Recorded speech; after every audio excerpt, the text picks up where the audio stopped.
Okay, so for this section, excuse the lighting, it's just super bright outside. But this section is something that's very important. As you guys saw in this module, there is a section on story. And if you don't know where to start when you're trying to share your content, you should start with your story. But what I haven't told you, and maybe I could have even made this section before I started talking about story, is the power of it. So not the power of your story, but the power of story in general. So this is actually going to be probably one of my TED Talks in the future. But basically, when you think of one of the greatest inventions of all time, like not the 20th century, 21st, of all time, it's arguably one of the greatest inventions was fire. Yeah, fire, like a campfire. So I want you to just think really quick, what are some awesome things when it comes about things you can do with fire? Okay, so you probably thought, well, fire, you can cook, you can stay warm, it scares away the animals, it's kind of nice to look at, and all those are great, and those are amazing reasons as well. But arguably one of the greatest uses of fire, especially before, was fire brought people together. Fire brought people together, and when you bring people together, it allows us to communicate and talk.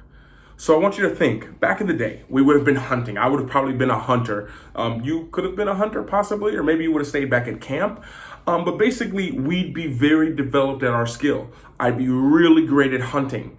But because you weren't a hunter, you aren't so great at hunting. Therefore, you don't really know what's going on out there in the hunting world. And because I wasn't at home back at camp, I don't really know how it goes with cleaning different things or tending to start the fire or how to cook the meals that I actually brought back. And at the same time, maybe you're someone else who was you were looking for the different berries to pick, and you had information about these berries are great to eat, these berries will give you energy, and these berries right here will kill you. So when you think about it, would this knowledge have been shared? It was shared around a campfire. At the end of the day, after all the chores are done, I'm done hunting. Maybe you're done hunting. People are back from picking berries. Some people are back from harvesting grain. Some people are back from cleaning and washing down by the water. Other people are back from purifying the water. So all these things, we all have these knowledge. And what would happen is we'd sit around and they would tell stories. And we would sit around and tell stories.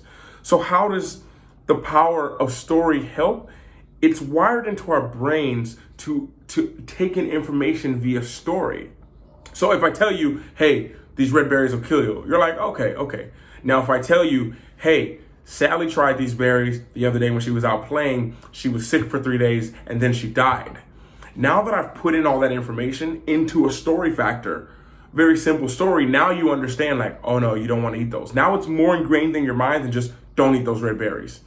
So what it does is it allows us to take information in and to remember it and to be able to retain it by picking out that story. Think about some of the information that you know it because of a story, probably your own story. You know that, oh, don't eat yellow snow. Hopefully it's not your own story, but you know from someone doing this or you hearing this, and how do you think they found out? They found out by someone telling them the story about that. Most of the time, think about yourself when you're sitting around, when you're with your friends, you're with your family, you're with loved ones, and you're sitting around. Most of the time, you're probably not spitting out facts. Most of the time, you're telling a story. Oh, someone told me this. Oh, this person did that. Oh, I went there and you're telling stories. We're constantly telling stories all the time. We rarely say facts. We rarely just say, oh, it's 31 degrees outside. Maybe in that instance you would. But most of the time, everything is via story. So if you think about it, if we're telling stories, think about the information that we know as kids when we're growing up. We're all told things by stories. The songs that we sing, these are stories. Row, row, row your boat gently down the stream, or whatever song you sing in your country where you're from. These are all stories. And we tell them in story format because we can remember. And one way to hack the story content was put it with the melody. So if you ask someone to sing their ABCs, you ask a kid, They probably will start at the very beginning and they won't say A, B, C, D, E, F. They won't say it like that. They'll go with it, A, B, C, D, E. They'll go with some kind of melody with it because it helps them retain information, because we don't really retain facts like that. Some people are fact junkies. Like me, I love facts. I love knowing random facts, but always linked with the story. And if you're saying a fact, it's probably linked to a story that someone else said. So when you understand this, you understand the power of storytelling. You understand that story is important because it's ingrained in everything that we do. It was ingrained from so long ago, stories. And if you think about it, and back in the day, and even now, there are professional storytellers. But I'm pretty sure, like back at the camp, I maybe would have been a hunter-gatherer, but I would have been a storyteller in the night. Someone would tell you the story. Someone would tell you the story of, we were out, it was early in the morning, we were going around, and we saw this animal with this fluffy hair around, and it was big and had really big teeth. So John backed away, and I got away too. But Chris was tying his sandal, and the thing came over. We're going to call it a lion, and it killed him. So be careful because they have sharp nails. So now someone at camp who's never left camp knows if they see that animal, that all of a sudden it's like, oh, I remember what happened to Johnny, so don't go near that animal.